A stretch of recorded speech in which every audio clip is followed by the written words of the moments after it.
श्री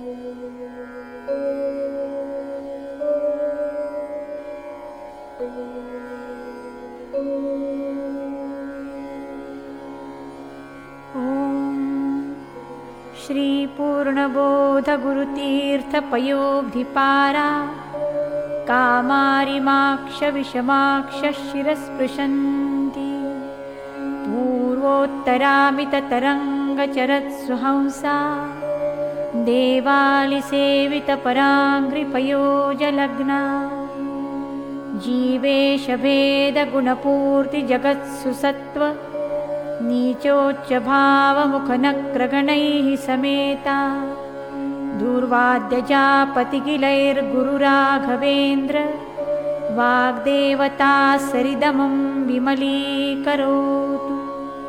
श्रीराघवेन्द्रः सकलप्रदाता स्वपादकञ्जद्वयभक्तिमद्भ्यः अघाद्रिसम्भेदनदृष्टिवज्रः क्षमा सुरेन्द्रोऽवतु मां सदायम्।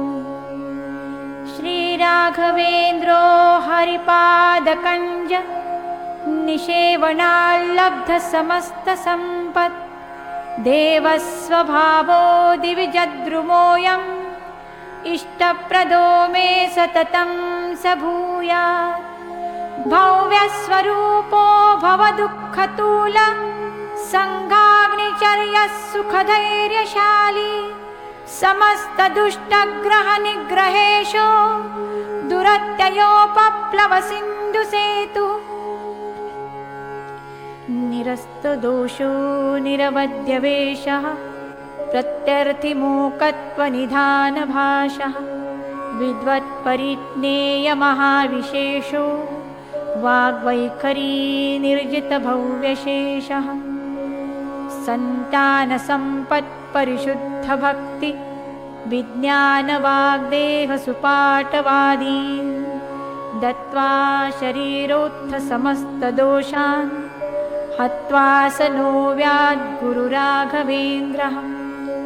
यत्पादोदकसञ्चयस्सुरनदीमुख्यापगासादिता सङ्ख्यानुत्तमपुण्यसङ्घविलसत् प्रख्यातपुण्यावहः दुस्तापत्रयनाशनो भुवि महावन्ध्या सुपुत्रप्रदो व्यङ्गस्वङ्गः समृद्धिदो ग्रहमहापापापहस्तं श्रये।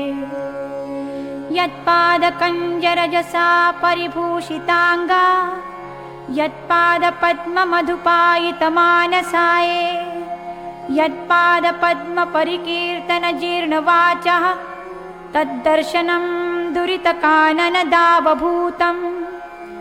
सर्वतन्त्रस्वतन्त्रोऽसौ श्रीमद्ममतवर्धनः विजयीन्द्रकराब्जोऽथ सुधीन्द्रवरपुत्रकः। श्रीराघवेन्द्रो यतिराट् गुरुर्मे स्याद्भयापहः ज्ञानभक्तिसुपुत्रायुः यशश्री पुण्यवर्धनः।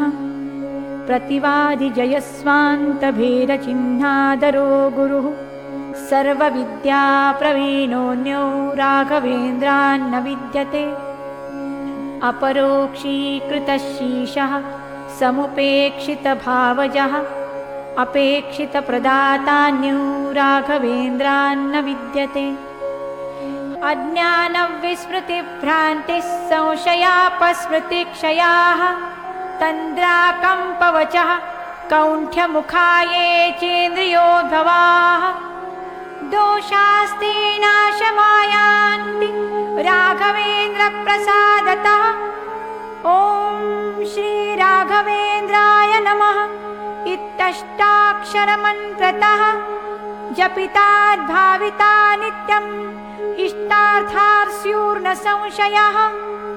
हन्तु नः कायजान् दोषान् आत्मात्मीयसमुद्भवान् सर्वानपि पुमर्थांश्च ददातु गुरुरात्मवित्। इति कालत्रये नित्यं प्रार्थनां यः करोति सः इहामुत्राप्त सर्वेष्टो मोदते नात्र संशयः। अगम्य महिमालोके राघवेन्द्रो महायशाः श्रीमध्वमतदुग्धाब्धि चन्द्रोऽवतु सदा नघः सर्वयात्राफलावाप्तै यथा शक्तिप्रदक्षिणं करोमि तव सिद्ध्यर्थं वृन्दावनगतं जलं शिरसा धारयाम्यद्य सर्वतीर्थफलाप्तये सर्वाभीष्टार्थसिद्ध्यर्थं नमस्कारं करोम्यहं तव संकीर्तनं वेदशास्त्रार्थज्ञानसिद्धये संसारे क्षयसागरे प्रकृतितो गाधे सदा दुस्तरे सर्वावद्य जलग्रहैरनुपमैः कामादिभङ्गाकुले नानाविभ्रमदुर्भ्रमे मितभयस्तोमादिफेनोत्कटे दुःखोत्कृष्टविषे समुद्धर गुरो मां मग्नरूपं सदा राघवेन्द्रगुरुस्तोत्रं यः पठेद्भक्तिपूर्वकं तस्य कुष्ठादिरोगाणां निवृत्तिस्त्वरया भवेत् अन्धोऽपि दिव्यदृष्टिः स्यात् येडमूकोऽपि वाक्पतिः पूर्णायुः पूर्णसम्पत्तिः स्तोत्रस्यास्य जपाद् भवेत् यः पिबेत् जलमेतेन स्तोत्रेणैवाभिमन्त्रितं तस्य कुक्षिगता दोषाः सर्वे नश्यन्ति तत्क्षणात् यद्वृन्दावनमासाद्य पङ्गुः खञ्जोऽपि वा जनः स्तोत्रेणानेन यः कुर्यात् प्रदक्षिणनमस्कृतिः स जङ्घालो भवेदेव गुरुराजप्रसादतः सोमसूर्योपरागे च पुष्यार्कादिसमागमे योऽनुत्तममिदं स्तोत्रमष्टोत्तरशतं जपे भूतप्रेतपिशाचादिपीडा तस्य न जायते एतत्स्तोत्रं समुच्चार्य गुरोर्वृन्दावनान्तिके दीपसंयोजनाज्ञानं पुत्रलाभो भवेद्ध्रुवम् परवादिजयो दिव्यज्ञानभक्त्यादिवर्धनं सर्वाभीष्टं प्रवृद्धिः स्यात् नात्र कार्या विचारणा राजचोरमहाव्याघ्रसर्पनक्रादिपीडनं न जायते स्य स्तोत्रस्य प्रभावान्नात्र संशयः यो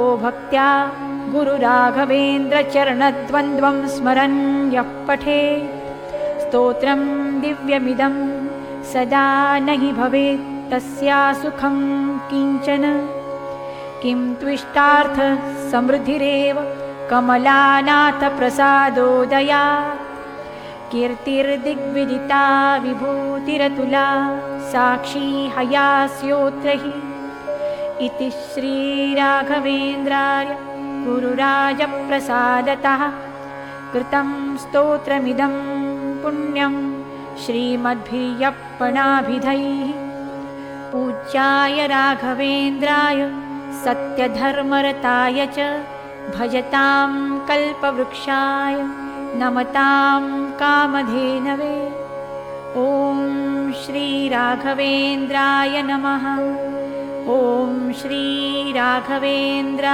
नमः ॐ श्रीराघवेन्द्राय नमः।